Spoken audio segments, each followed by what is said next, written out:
Penguin Random House Audio presents Inge's War, a story of family secrets and survival under Hitler, by Svenja O'Donnell. Read for you by Kristin Atherton. And why shouldn't a bird be called a Caucus, a Rome, a Königsberg? When all around us there are only bricks and broken stones, no objects, only words. And yet, no lips, only the sound of twittering. Josef Brodsky, einem alten Architekten in Rom. Prologue. Königsberg, June 1932. Albert Wiegand folded his newspaper in half, obscuring the front page headline. 7 injured in Königsberg street fights. Stacking it into a neat pile with his papers, he locked everything in his desk. Every Friday, without fail, he left the office early at 3:30 p.m. to take his daughter, Inge, for a hot chocolate at the Café Berlin. The small, blue-fronted establishment near Königsberg's Paradeplatz, busy with tourists in summer and students from the nearby Albertina University the rest of the year, was rather unprepossessing at first glance. It had simple wooden chairs and tables, and none of the plush leather upholstery of the old town's most fashionable restaurants. The cafe's success lay in its reputation for serving the best hot chocolate in the old town.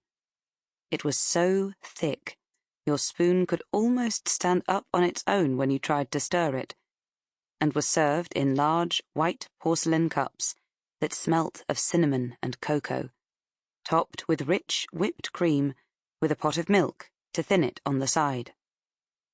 Those Friday afternoons were a favourite ritual of theirs. Albert had first taken Inge to the cafe when she was 5 as a special treat, to allow his wife, Frieda, an hour's undisturbed practice at the piano. A grateful Frieda, whose playing had suffered a little from the demands of motherhood, had encouraged the habit ever since.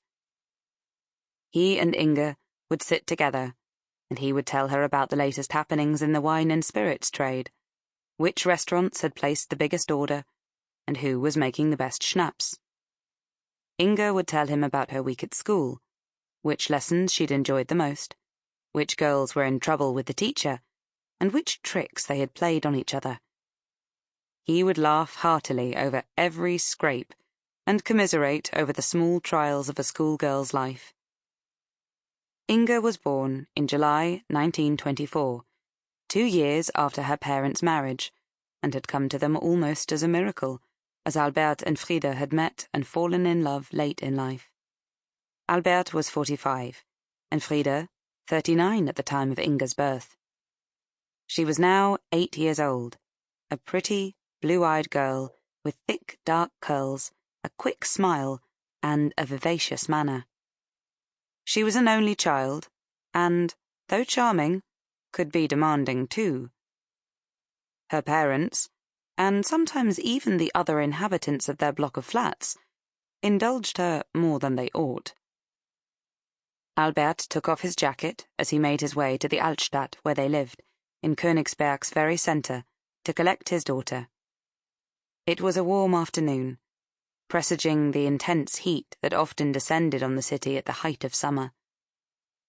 A farmer's son from Grünwalde, some 150 kilometres east of Königsberg. As a young man, Albert had turned his back on a life spent working the land, with its harsh winters and isolation, to make his name as a merchant. He loved the city with the zeal of a convert. It held the refinement, the bustle, and the success he had been denied in childhood, which he relished. With his attractive, cultured, musical wife and his little daughter, he had achieved everything he'd ever wanted. But he had been somewhat troubled of late. As he walked, he thought again about the article that he had read that morning in Königsberg's liberal newspaper, the Königsberger Allgemeine Zeitung, about the clashes between local communists and the Sturmabteilung, the paramilitary group led by the NSDAP, the new Nazi party, which was growing in popularity all over Germany. It had reported terrible beatings. A young man of 23 lay close to death. It was the latest in a series of incidents that had plagued Königsberg in recent months. Albert had previously dismissed clashes between Nazis and communists as something that happened in the distant capital, Berlin. But their increasing frequency in Königsberg was starting to bring the violence and agitation of Germany's new political era uncomfortably close to home. Politically, Albert was a centrist, a soft conservative with liberal leanings, who disliked violence and only bothered about politics if they affected his business as an importer of fine wines and spirits, or his more recent venture, a schnapps factory. He had joined the trade after returning wounded from service as a soldier in the First World War, before a legacy from his father helped him set up on his own. Business had been tough to start with. The aftermath of the war had brought great poverty, and it was some time before luxury goods such as wine and fine spirits flourished as they had before the war. Germans who had endured wartime starvation found they fared little better in peacetime, as punitive reparations crippled Germany's economy, bringing persistent food shortages and hyperinflation. In spite of all these difficulties, Albert had persisted, and his hard work had paid off. His business provided him with a comfortable income, and he dearly loved his family. But things were changing. His social circle included a number of Jewish friends, and he was not blind to the Nazi Party's violent anti-Semitism, the attacks of its brown shirt gangs, or its alarmingly populist rhetoric. His wife's uncle, a professor of botany at Albertina University, whose judgment he respected, had convinced him early on that the Nazis were criminals and thugs. Anti-Semitism had been on the rise throughout the 1920s, fueled by the harsh economic climate, but the waves of attacks on the Jewish community always eventually subsided. Albert did not know that only a few weeks later, Nazi gangs would turn Königsberg streets into a bloodbath. In a series of murders and attacks they styled as a revolt against communist terror. The federal elections of the 31st of July 1932 would unleash a wave of terror in which Nazi activists killed 25 people, including the editor-in-chief of the socialist newspaper Königsberger Volkszeitung. Even after that violent summer, Albert told himself that the Nazi gang's violence against Jewish businesses, and their rising popularity, was just a temporary blip. He did not go as far as some of his acquaintances, who held the view that giving the Nazis a brief taste of power might help restore order by quieting the threat from Polish nationalism in the West and communism in the East. He simply hoped that the popularity of this new and violent party would die down, and his life could carry on undisturbed.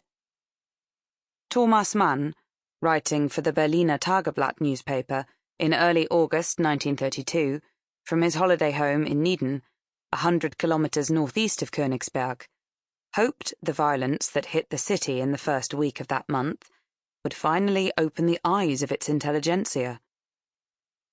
Will the bloody days of pillage in Königsberg make the adorers of this emotional movement that calls itself National Socialism, even the pastors, professors, lecturers, and literary figures who follow it while chattering, finally open their eyes to the true nature of this national disease, this jumble of hysteria and musty romanticism, and its megaphone Germandom, which is the caricature and degradation of everything that is German? Mann would ultimately be disappointed. Königsberg's middle class, Albert included, chose apathy over Sample complete. Ready to continue?